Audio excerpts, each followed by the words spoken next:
Welcome to the School on European Memories podcast. Together, we're going to be focusing on what European memories mean to us from very different perspectives. Let's get into it. Episode 1. 20th Century Deportations in Spain and Romania. Messages for nowadays. Hello, my name is Darius. I am a student. I am 19 years old and I am from Romania. My name is Irene. I'm from Spain and I am also 19 years old, and we're gonna be the first ones to have this conversation. My chosen memory was La Desbandá, or in English it could be translated as the fleeing, which is this moment in history, the 7th of February of 1939, when around 300,000 people from all around Andalusia were forced to flee their town Málaga. But it was not only Malagan people, it was also people from other countries of Andalusia who had been forced before to leave due to the advance of the opposed to the Republican regime forces in Spain. So basically, after the start of the civil war in Spain in 1936, the opposed to the regime troops were advancing more and more. And when they reached Málaga, the population was forced to leave at night. Everyone had to go. And they walked for days and days, around 200 kilometers, until they reached Almeria. And this was a terrible thing. It was a really dramatic moment in history, and it's not very remembered in Spain. Not only because they were forced to leave their homes, but because on the way they had nothing and they were exhausted. They were dying on the way. They were dying of exhaustion, of starving, of thirst. And also it was not only the way that was killing them, it was also the troops themselves, because they were being bombed from the ocean, by ships, from the air and from the ground, not only by the opposed to Republican troops, but also from German and Italian Nazi and fascist troops that were helping the Franco's troops. And also this is a very important moment, because it was the first time that militant troops aimed at civil population. This was the first time that this happened in history. And it's very calling how the Spanish Civil War was like a playground for afterwards the Second World War, in which also they aimed at civil population. But in Spain, in Málaga, in La Desbandá, it was the first time that it happened, and it's absolutely terrible. It has a lot of relation to what Darius is going to explain now, isn't it? Yes, actually, yes.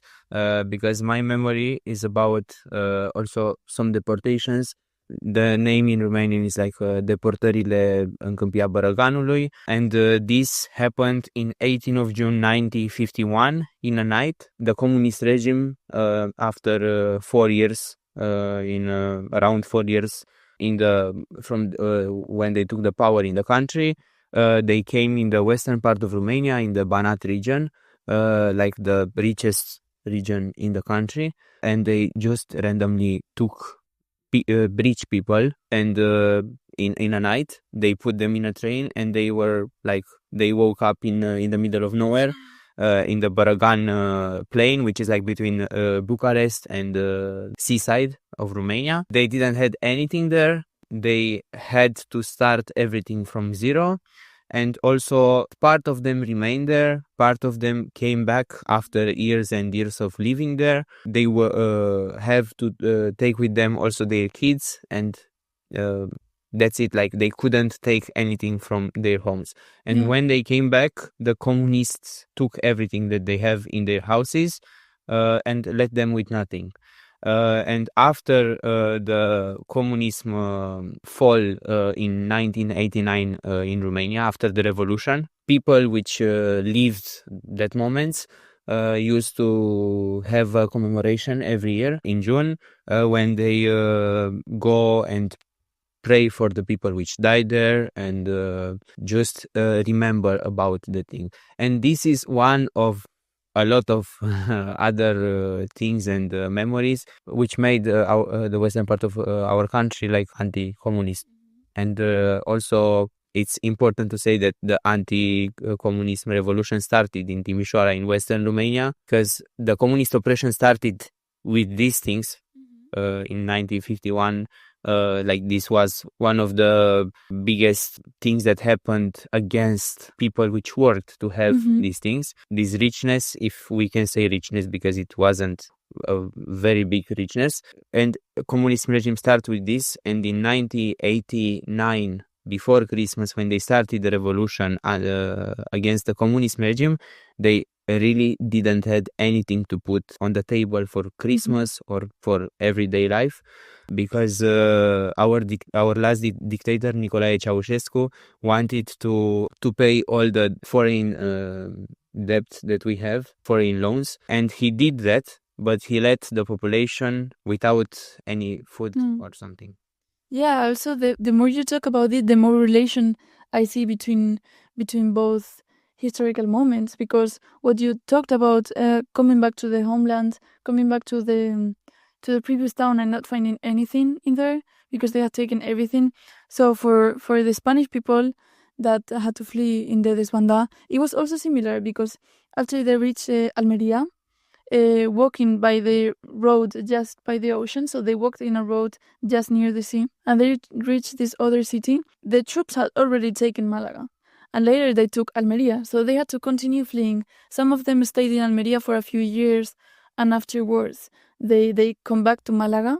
But when they came back to Málaga, it was under a dictatorship regime. It was not, the danger had not finished until 40 years later, when Franco, the dictator of Spain, died. So this was for the people who could afford to come back, without their lives being in danger. But for many people, this was not a possibility, because if they stayed in Spain, their lives were in danger. They were gonna be killed, or they were gonna be imprisonated. So they had to continue their exile, and this meant they continued walking towards Barcelona, which is more in the north, and they stayed there until 1939. And 2 years later, in February of 1939, which was the coldest winter, they had to continue their exile, now called La Retirada, which is like the retiring from this place, when the troops came finally to Barcelona, and they walked through the Pyrenees to reach France. So there was a continuous exile, which didn't finish, because some of the people who reached France, they could now stay in France for 40 years until Franco died, and they could come back to Spain. Some of them went to South America for these 40 years, but some of them, the danger didn't stop there, and they were taken by the Nazis, because the Nazis were also targeting these Spanish people who were against the regime, the dictatorship regime, and they ended up in concentration camps in France, like in Argelès-sur-Mer or in Rivesaltes, or they end up in German concentration camps like Mauthausen or Auschwitz. There's many examples of Spanish people who started their way back in Andalusia, and their suffering didn't end. For some of them it never ended, and for some of them it was continuous after the end of their lives, when they could come back. And I'm not saying that their suffering ending there, because the trauma they have, as the same as your people, the trauma doesn't end when the communist dictatorship or when the fascist dictatorship ends. Yes. And so that's why we commemorate today, as the same as Romanian people do commemorate. Spanish people also commemorate the Desbandá by walking every year. They walk the same path as they did. So every February, hundreds of people walk for 2 weeks the same path as our ancestors did, to remember them and to honor them. And it's very emotional, and I think it's very, very important that we do it, and we continue doing it every time bigger, and every time with more educational purposes, and trying to get to the bigger public, because this, I don't know in Romania, but in Spain, this event is not very known.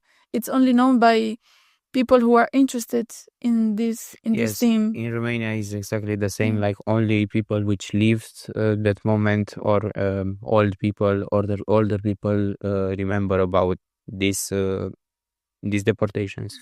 And it's also very interesting the fact that, for example, you had in Spain like the fascist regime which did this. In Romania the communist regime did this. So totally different regimes, because one is like far left, one is like far right, but we can see that both of them are extremists and both of them used oppression against their population. And I think that it's something that we should talk more nowadays in our days, because as we can see, people are more likely to vote for extremist parties.